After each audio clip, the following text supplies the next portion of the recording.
Hey guys, we are back with more of The Terrible Two by Jory, John, and Mac Barnett, illustrated by Kevin Cornell. We were on chapter 32. Okay. Chapter 32. Niles rubbed his hands together. Then he blew into his fist.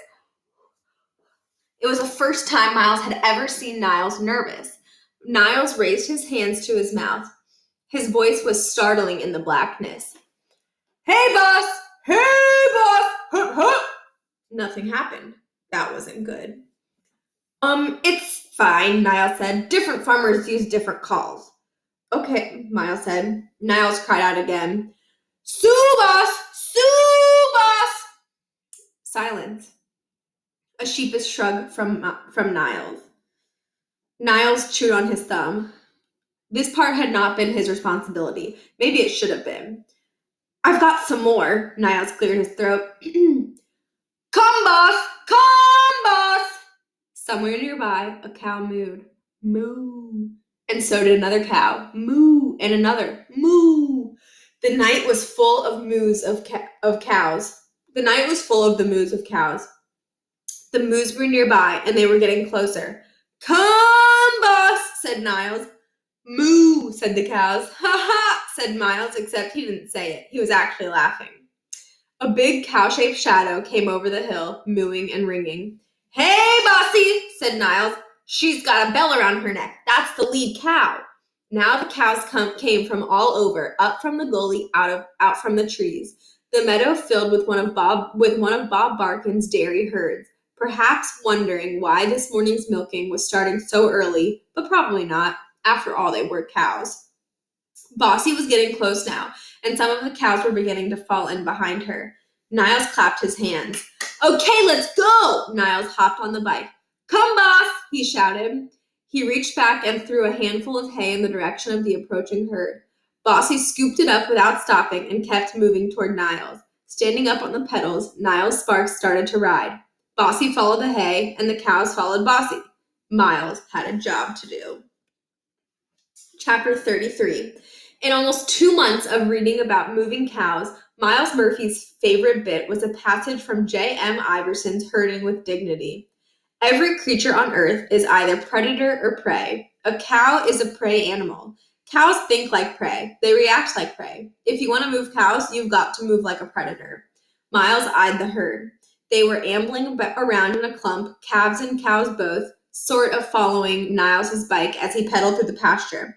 But some were moving in the wrong direction. Some just stood there. More than a few were munching on grass. Miles ducked into a low crouch. You're a coyote, Miles thought. He sprang forward. Tense and graceful, Miles moved across the grass. As he approached the rear of the herd, the stragglers raised their heads. Their ears perked up. They mooed. Moo. They turned toward Miles and stared at him. And then they started moving. Miles moved toward the cows. They moved away. And now the whole clump was going, following Niles on the bike down a knoll with Miles bringing up the rear. Miles was zigzagging back and forth to the outer edges of the herd, side to side like a coyote, the cows getting jumpy. They bucked, they snorted, they farted, and tossed their tails. Miles felt the resistance and kept sweeping from side to side, pressing the animals forward. You're a coyote, you're a coyote. As they crested a low rise, a single cow spooked and trotted off from the herd. Miles wanted to chase, but he swallowed his instinct and let her go. 10 seconds later, she stopped, swiveled her head nervously, and rejoined the procession. It was just like Iverson had said in Chapter 1, Paragraph 1. Cows liked to stay together. After a quarter mile, the herd had thinned out into a line, walking 2 or 3 abreast. They were really mooing now. The adults were in the front, the calves jumpy and gawky behind. Bringing up the rear were what must have been the oldest cows, grumpy, reluctant, moaning. And then Miles, zigging, zagging a coyote. Miles did a rough count. They were riding herd on more than 100 head of cattle. He was pretty sure he was using all those terms the right way. Forward, into the night. He could feel the momentum. Gate! Niles called out from his bike. Gate! Miles dropped back and let the line get ahead. Then he peeled off far to the left and sprinted past calves, past cows, past Niles and the hay. He ran through white puffs of his own breath, throwing himself against the metal fence. The latch was a cold shock against his bare hands, and Miles used his whole body to swing the gate open. There was the bang of the gate and the clang of Bossy's cowbell and the squeaking of Niles's bike.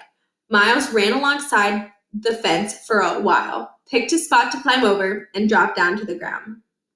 Then he was up again and running as fast as he could. Niles was getting close to the gate, the herd right behind him. Miles had to make it to the rear of the line.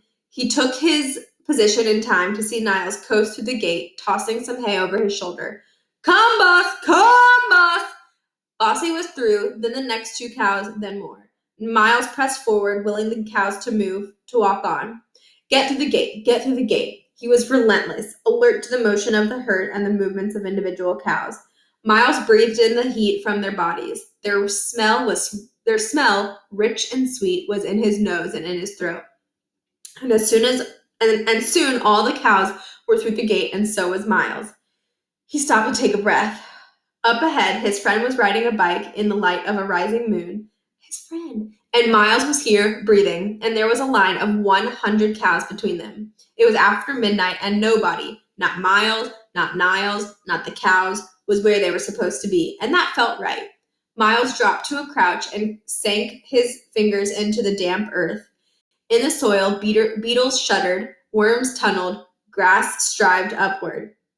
Miles could feel it all in his fingertips. Niles rode on, and the cows followed, away from the gate, away from the fence, away from Bob Barkin's farm. Niles pumped a fist in the air. Miles howled at the sky. Howoo! And that was the end of chapter 33. I think we only have a few chapters left. So comment on Class Dojo what you think, and also what you think they're going to be doing with the cows.